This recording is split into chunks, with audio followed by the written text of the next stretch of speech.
The mobile app will use biometrics to confirm a person's identity and will record their location data when they log in.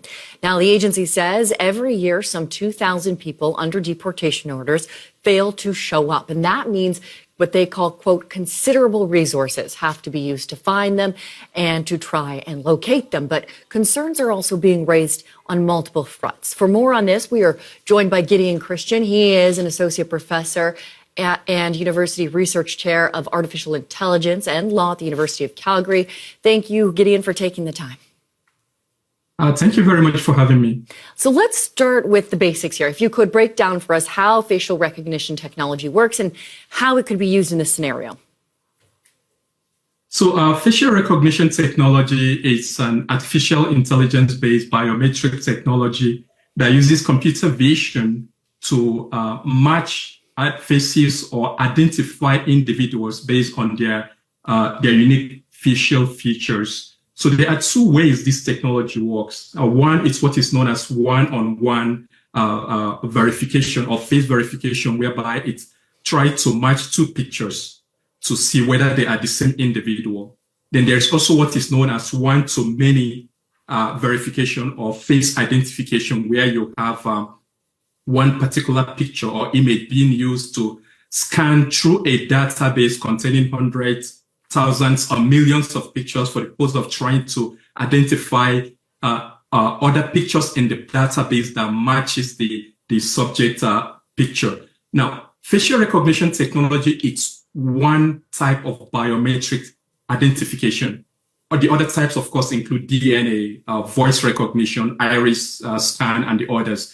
But one interesting thing about facial recognition technology is that among all the various biometric technologies in use today or that has been deployed for use today, facial recognition technology is the worst when it comes to identification. And of course, the fact that it is the worst among all the biometric technology gives room of raising some serious concern when it comes to the deployment of this technology by government departments such as the CBC. And the concern here, of course, relates to racial barriers and, of course, civil liberty. Let's dig into that a little bit. Perhaps you can explain to us some of the safety concerns that release in this app, especially thinking about how this technology has a track record of disproportionately affecting racialized people. Could you talk to us about the safety concerns with that? Oh, absolutely. So when it comes to racial and gender barriers, I mean, there are well-documented research out there that shows the disproportionate impact of this technology across racial and gender lines. Facial recognition technology has 99.2% accuracy rate when it comes to identifying white male faces. That is close to perfect accuracy rate.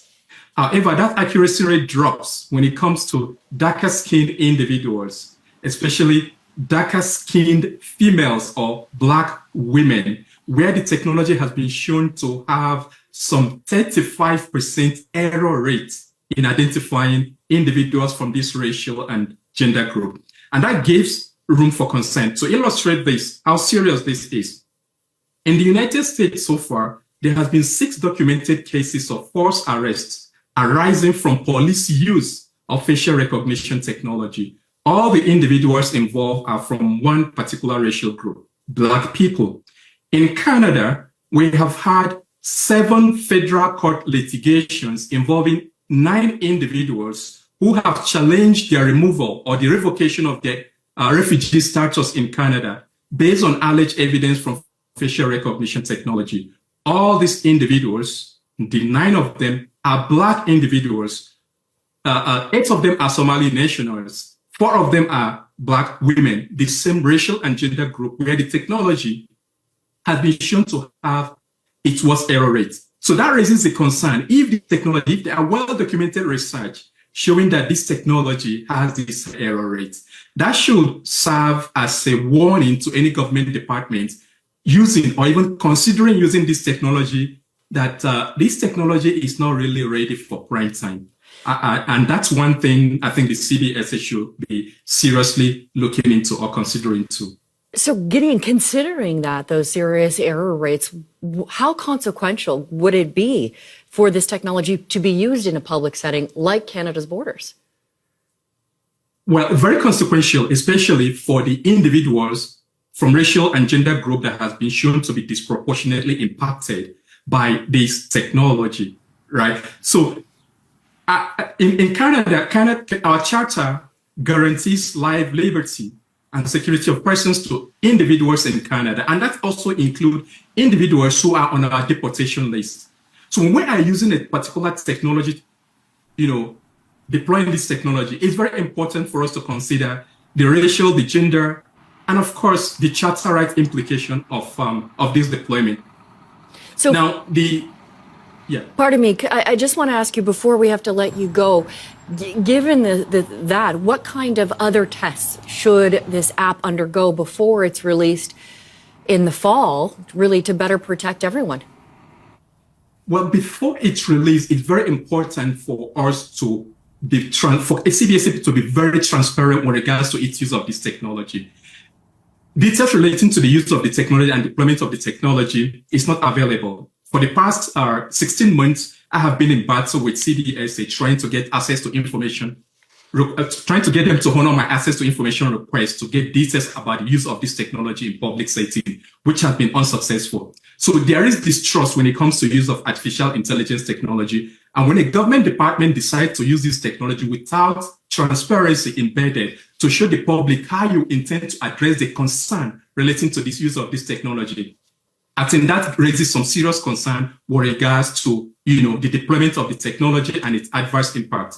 And this technology has been referred to as a reporting app. But to be honest, that is more like kind of putting a lipstick on a pig. This technology is nothing but a tracking device and a surveillance technology. So when it comes to the deployment of this technology, I think Canadians, whether you're on the deportation list or not, you should be really concerned about government departments' deployment and use of this technology.